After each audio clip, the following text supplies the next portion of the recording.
Music is a sore subject with me. I know that's kind of a surprising thing to hear, but if I were a ghost and I had unfinished business on Earth, I would probably consider music to be part of that unfinished business. And maybe the reason, aside from the fact that it's really a lot of fun, for my doing these performances, which all started thanks to COVID-19, is to sort of make peace with my musical past. Begin with, music is a huge integral part of just about everyone's life. You know, you're introduced to it at a very young age, and you have brothers and sisters who listen to, the pop stars of the day, and you have friends who invite you over, and you listen to their music and such. And I didn't have any of that. There was no music in our house when I was growing up. All I heard was from the TV. No, it was not a conscious intent. My parents did not outlaw music.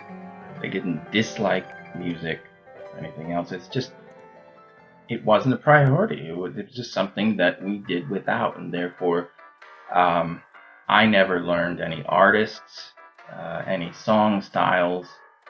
I actually kind of thought music was extraneous, something I could do without background noise. Even when I got into junior high, especially, that was in the 80s, and bands like Guns N' Roses and Def Leppard and Van Halen, and I mean, there's 100 of them, plus whatever's big today. I honestly don't know. But kids would ask me, "What's your favorite group?" And I would have no answer. I wrote about all this in an essay that was published in my local writing group's anthology last year. And what could I say? I didn't know any groups. I didn't even have any music at home. I think at that time in 7th grade, the only music that I had was a cassette, I'm dating myself, a cassette of Christmas carols that my Sunday school teacher had given to me as a gift. That's the extent of my music collection at that point. And I did eventually find my way, starting to do plays and musicals. But so many people take it for granted. Their knowledge of music, they take it for granted. Because it was like I was living in a bubble or on an island. I didn't know what to make of what the other kids were listening to and talked about, and that was part of how I was really feeling shut out. That's what comes to mind when I think of music the most in the past, was how shut out I felt.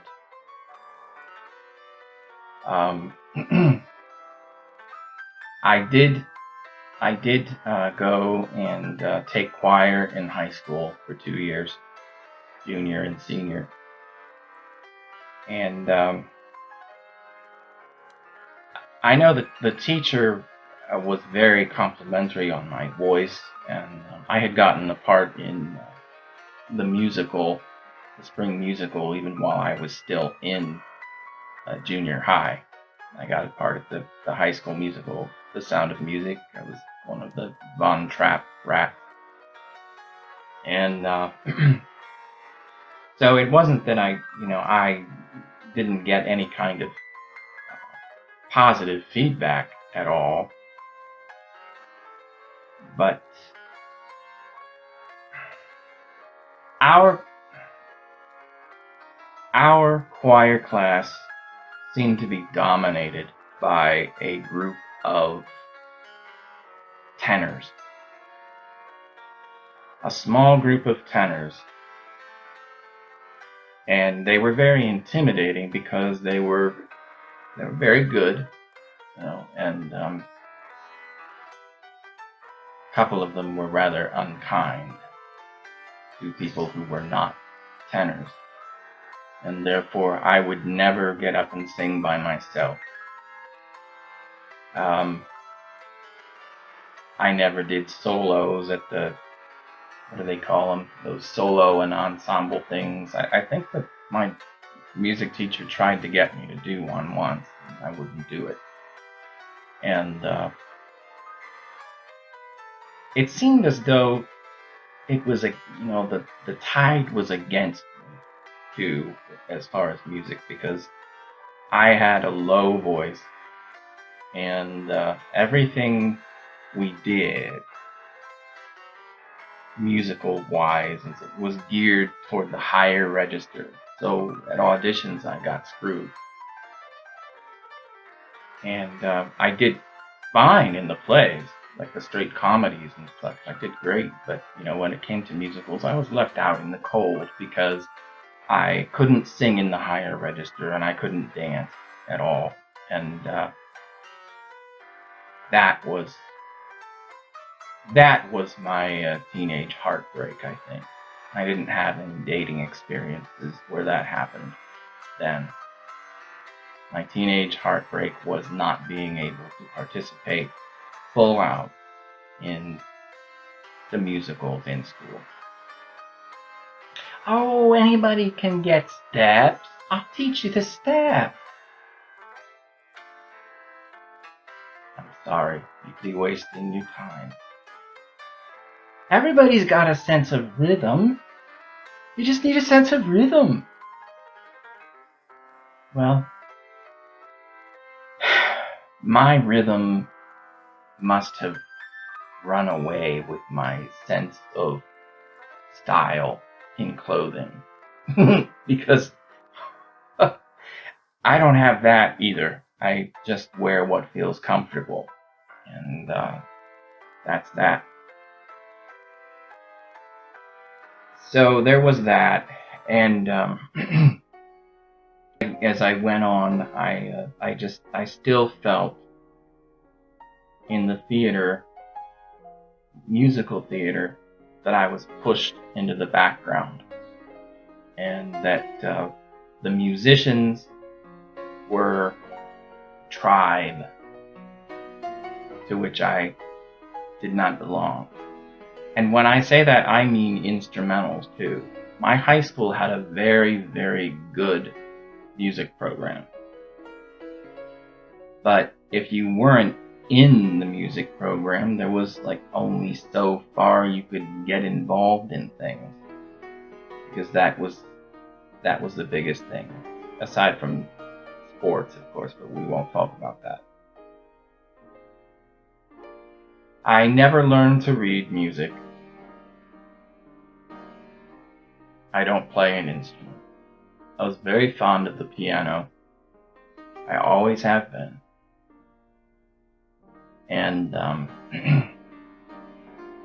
going to step on some toes here, but my personal opinion is that popular music went crap when the main instrument changed from the piano to the guitar. That doesn't mean it's all crap, in my estimation. I love the bands, of course, that were around when this shift started. The Beatles, particularly, because I love them. I love but it didn't stay at that standard. Okay? We went from the piano to the guitar, and then public taste, I don't know what happened. It just all went to hell. And so there's definitely that line of demarcation. I like the songs which were written for the era of piano, and not so much for the guitar. I'm not even that crazy about guitar music. Take it for what it's worth. That's just me being honest, sharing here. So I always felt shut out by musicians. Large ways and small ways. I remember in college it was the same thing. The shows were, of course, geared more toward the tenors, the upper register. One in particular who took the lead in 2 shows in a row. And he got, in my opinion, just a little bit too much full of himself because of it. And I definitely know that he got a little too much attention. And I felt very, very forgotten because I was in the amazing Technicolor Dreamcoat. And I was Jacob, who basically does nothing in the show. And I just felt so wasted. It was a feeling that I was so familiar with. And I'll never forget, it was the choir director who came to me one night as I was leaving from a rehearsal. And God bless her, she said to me, "Craig, I just wanted to tell you, you are doing wonderful things too. I don't know if anyone has said anything, but you are really, really doing some great stuff up there."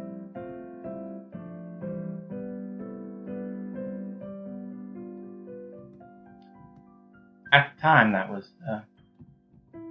was all I needed to get through.